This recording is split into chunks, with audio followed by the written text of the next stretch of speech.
أعوذ بالله من الشيطان الرجيم. بسم الله الرحمن الرحيم. الذين ينفقون أموالهم بالليل والنهار سرا وعلانية فلهم أجرهم عند ربهم ولا خوف عليهم ولا هم يحزنون. جو لوگ خرچ کرتے ہیں اپنے مال اللہ کی راہ میں رات کو اور دن کو چھپا کر اور ظاہر میں تو ان کے لیے ثواب ہے ان کا اپنے رب کے پاس، اور نہ ڈر ہے ان پر اور نہ وہ غمگین ہوں گے. الذين يأكلون الربا لا يقومون إلا كما يقوم الذي يتخبطه الشيطان من المس ذلك بأنهم قالوا إنما البيع مثل الربا وأحل الله البيع وحرم الربا فمن جاءه موعظة من ربه فانتهى فله ما سلف وأمره إلى الله ومن عاد فأولئك أصحاب النار هم فيها خالدون.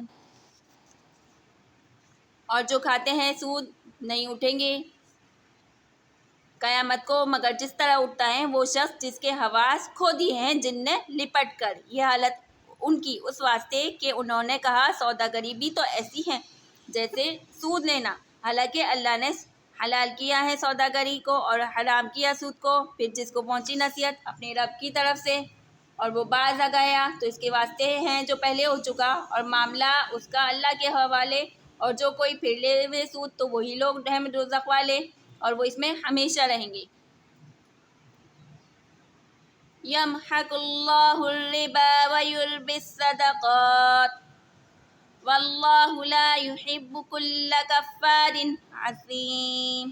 مٹاتا ہے اللہ سود اور بڑھاتا ہے خیرات کو اور اللہ خوش نہیں کسی ناشکر گناہگار سے.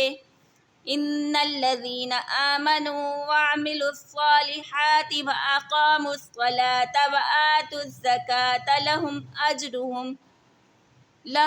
اجرهم عند ربهم ولا خوف علیہم ولا هم يحزنون.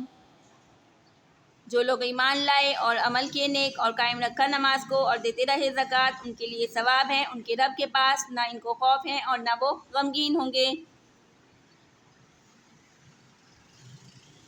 یا ایھا الذین آمنوا اتقوا اللہ وذروا ما بقی من الربا ان کنتم مؤمنین. اے ایمان والو ڈرو اللہ سے اور چھوڑ دو جو کچھ باقی رہ گیا سود اگر تم کو یقین ہے اللہ کے فرمانے کا. فَإِن لَّمْ تَفْعَلُوا فَأْذَنُوا بِحَرْبٍ مِّنَ اللَّهِ وَرَسُولِهِ. بس اگر نہیں چھوڑتے تو تیار ہو جاؤ لڑنے کو اللہ سے اور اس کے رسول سے. وَإِن تُبْتُمْ فَلَكُمْ رُءُوسُ أَمْوَالِكُمْ لَا تَظْلِمُونَ وَلَا تُظْلَمُونَ.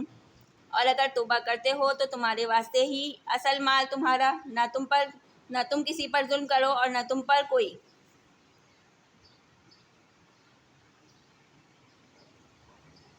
وَإِن كَانَ ذُو عُسْرَةٍ فَنَظِرَةٌ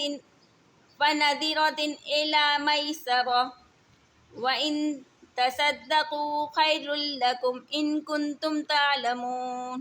اور اگر ہیں تنگ دست تو مہلت دینی چاہیے کشائش ہونے تک اور بخشش دو تو بہت بہتر ہے تمہارے لیے اگر تم کو سمجھ ہے. وَاتَّقُوا يَوْمًا تُرْجَعُونَ فِيهِ إِلَى اللَّهِ. اور ڈرتے رہو اس دن سے جس دن لوٹائے جاؤ گے اللہ کی طرف. ثُمَّ تُوَفَّىٰ كُلُّ نَفْسٍ مَّا كَسَبَتْ وَهُمْ لَا يُظْلَمُونَ. پھر پورا دیا جائے گا ہر شخص کو جو اس نے کمایا اور ان پر ظلم نہ ہوگا. اچھا جب معرف کی بات کرتے ہیں الذین ينفقون اموالهم یہاں سے لے کر ولا هم يحزنون تک کی تفسیر ملاحظہ فرمائیے. الذین ينفقون اموالهم باللیل والنہاری میں ان لوگوں کے اجر عظیم اور فضیلت کا بیان ہے جو لگے راہ میں خرچ کرنے کے عادی ہیں۔ تمام حالات و واقعات میں مضمن میں یہ بتلایا کہ صدقہ خیرات کے لیے کوئی وقت مقرر نہیں، نہ دن اور نہ رات، خفیہ اعلانیہ اللہ کی راہ میں خرچ کرنا ثواب ہے بشرطیہ کہ اخلاص کے ساتھ کیا جائے، نام و نمود مقصود نہ ہو۔ فضیلت اس حد تک کہ اعلانیہ خرچ کرنے کے لیے کوئی ضرورت داعی نہ ہو، اور جہاں بھی ضرورت ہو وہاں اعلانیہ خرچ کرنا افضل ہے۔ حضرت ابوبکر صدیق رضی اللہ تعالیٰ عنہ نے 40,000 دینار اللہ کی راہ میں اس طرح خرچ کیے کہ 10,000 دن میں، 10,000 رات میں، 10,000 خفیہ، 10,000 اعلانیہ۔ بعض مفسرین نے اس آیت کا شان نزول اس واقعہ صدیق اکبر کو لکھا ہے۔ اس کے شان نزول کے متعلق اور بھی مختلف اقوال ہیں۔ اچھا، اب معارف کی بات کرتے ہیں۔ الذین یاکلون الربا، ان آیات میں ربا یعنی سود کی حرمت اور ان کے احکام کا بیان ہے۔ یہ مسئلہ کئی حیثیتوں سے بہت زیادہ اہم ہے، صحیح ہے۔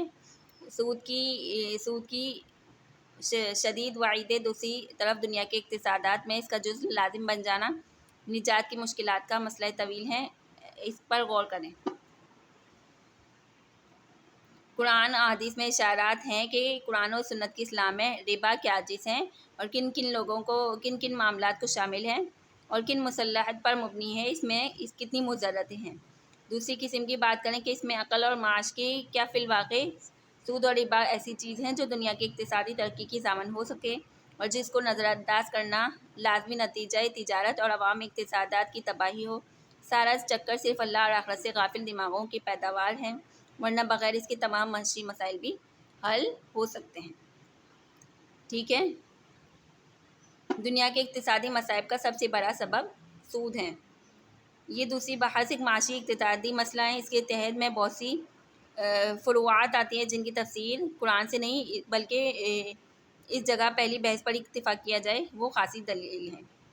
6 آیتیں ہیں جس میں سود کی حرمت اور احکام کا بیان ہے۔ پہلی آیت میں پہلے جملے میں سود خوروں کے انجام اور بد اور محشر میں ان کی رسوائی اور گمراہی کا ذکر ہے۔ ارشاد فرمایا جو لوگ سود کھاتے ہیں وہ نہیں کھڑے ہوں گے مگر قیامت کے دن ایسے جیسے شیطان جن نے ان کو چپٹ کر خپتی بنا دیا۔ حدیث میں ہے کہ کھڑے ہونے سے مراد محشر میں قبر سے اٹھنا ہے۔ سود خور جب قبر سے اٹھے گا تو پاگل و مجنون کی طرح اٹھے گا جس کو شیطان نے خپتی بنا دیا۔ اللہ پاک حفاظت کرے۔ معلوم ہی جنات شیاطین کے اثر سے انسان بے ہوش یا مجنون ہو سکتا ہے۔ تجربات کے متواتر مشاہدات اس بات پر شاہد ہیں۔ حافظ ابن قیم جوزی رحمہ اللہ نے اتباع اور فلاسفہ نے بھی تسلیم کیا کہ صرع، بے ہوشی، جنون مختلف اسباب سے ہوتے ہیں، ان میں بعض اوقات جنات شیاطین کا بھی اثر ہوتا ہے۔ جن لوگوں نے اس کا انکار کیا ان کے پاس بجز ظاہری استنباط کے کوئی دلیل نہیں۔ ٹھیک ہے، دوسری بات، قرآن نے یہ نہیں فرمایا کہ سود خور محشر میں پاگل یا مجنون ہو کر اٹھیں گے، بلکہ دیوانہ پن اور بے ہوشی کی ایک خاص صورت ذکر کیا کہ شیطان نے لپٹ کر خپتی بنا دیا ہوا۔ اشارہ ہے کہ بے ہوش و مجنون تو بعض اوقات چپ چاپ پڑا بھی رہتا ہے، حال یہ نہ ہوگا بلکہ شیطان کے خپتی ہوئوں کی طرف بکواس اور ہذیان اور دوسری مجنونانہ حرکتوں کی وجہ سے وہ پہچانے جائیں گے جو لوگ سود کھاتے ہوں۔ اللہم احفظنا۔ دوسری طرف اشارہ کہ بیماری سے بے ہوش یا مجنون ہو جانے کے بعد بالکل احساس بالکل باطل ہو جاتا، تکلیف یا عذاب کا بھی احساس نہیں ہوتا، ان کا یہ حال نہیں ہوگا بلکہ آصف زدوں کی طرح تکلیف و عذاب کو پوری طرح محسوس کریں گے۔ اب دیکھیں، جرم و سزا میں کوئی مناسبت ہونی چاہیے۔ اللہ تعالیٰ کی طرف سے جو سزا کسی شخص یا جماعت کے کسی جرم کے مقابلے میں دی جاتی ہے یقیناً اس جرم کے مناسب ہوتی ہے۔ سود خوروں کو خپتی بنا کر محشر میں اٹھانا، اس کا ظاہر ہے کہ سود خور روپیہ پیسہ کی حرص میں اس قدر مدہوش ہوتا ہے، نہ غریب پر رحم آتا ہے، نہ کسی کی شرم مانی ہوتی ہے، اپنی زندگی میں در حقیقت بے ہوش ہوتا ہے، اس لیے محشر میں اسی حالت میں اٹھایا جائے گا۔ یہ حالت اس لیے کہ دنیا میں اس نے اپنی بے عقلی کو ظاہر کیا، بے کو مثل سود قرار دیا، اس لیے بے عقل اٹھایا جائے گا۔ دیکھیں، آیت میں سود کا ذکر ہے، مراد مطلقاً سود لینا اور اس کا استعمال ہے، خواہ کھانے میں استعمال کرے، لباس میں، مکان میں، اس کے فرنیچر میں۔ کھانے کے لفظ سے تعبیر کیا جو چیز کھائی جائے واپسی کا امکان نہیں رہتا، دوسری ضرورتوں کی چیزیں استعمال کر کے واپس کر دیا جا سکتا ہے، اس لیے مکمل قبضہ اور تصرف کو کھا جانے کے الفاظ سے تعبیر کیا، اور نہ عربی زبان میں بلکہ فارسی، اردو وغیرہ اکثر زبانوں کا یہی محاورہ ہے۔ دوسرے جملے میں سود خوروں کی اس سزا کی وجہ یہ بیان فرمائی کہ اللہ تعالیٰ نے 2 جرم کے بدلے ان کو سزا دی، ایک